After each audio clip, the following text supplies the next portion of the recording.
Of the UBC Biomedical Engineering Student Team, or BEST, are back home after a 3-week research trip to Uganda and Kenya.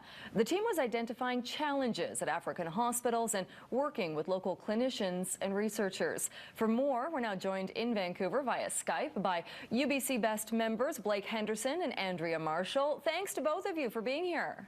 Yeah, thank you for having us, Jill. Yeah, thank you.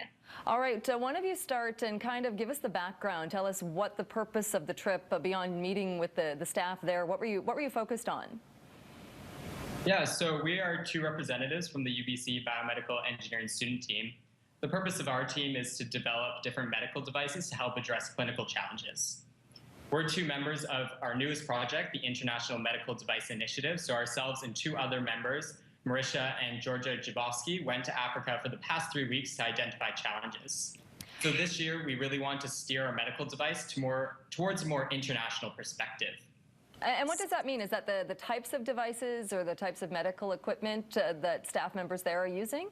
Yeah, exactly. So the previous 2 years, we developed devices for a more Canadian setting, and we really wanted to expand to a more international setting this time. So we found it difficult to hypothesize what kind of challenges medical professionals faced internationally.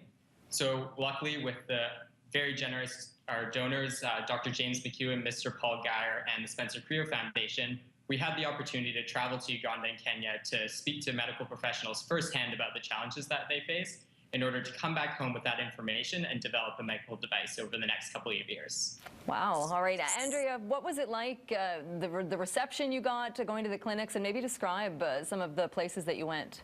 Yeah, sure. So we had wonderful hosts, and we chose Uganda and Kenya specifically because we made connections there prior to the trip. So in Uganda, we were hosted by the Makerere University Biomedical Engineering students, and they were so inspiring. They're a great group of students, really smart. They toured us around the hospital every day and are really keen to collaborate with us. And in Kenya, we were there with the UBC Center for Excellence and the Laikipia County. The UBC Center of Excellence is still in the very early stages. It's an initiative started by Dr. Richard Lester here at UBC, so that was our connection. He's also the director of the Neglected Global Disease Initiative. And this Center for Excellence is meant to be a collaboration between UBC, the Laikipia County, Northern Kenya, different academic institutions within Kenya, and it's focusing on medical innovation in rural communities. So it really fit well with our goals as well. And you mentioned as well, Blake, that you come back now. You spend a couple of years working on the device. What does that actually entail?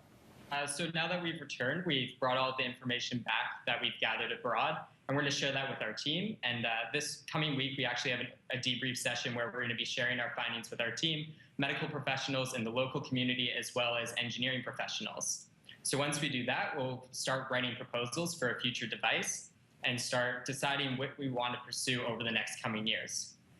This whole time, we'll be collaborating with our contacts on the ground in Uganda and Kenya in order to really develop a context-appropriate device that will help make a difference in terms of optimizing the healthcare.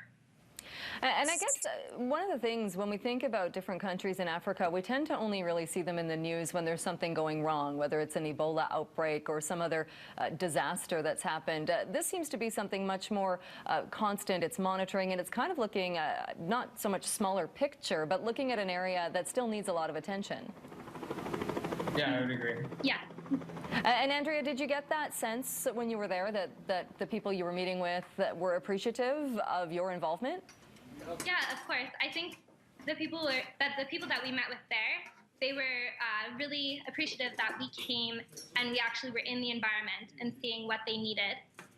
Actually physically coming and seeing what they needed instead of, what is this for? I think a lot of times it's difficult to guess what people in another environment need, and we really wanted to build a context-appropriate device that fits specifically in that environment.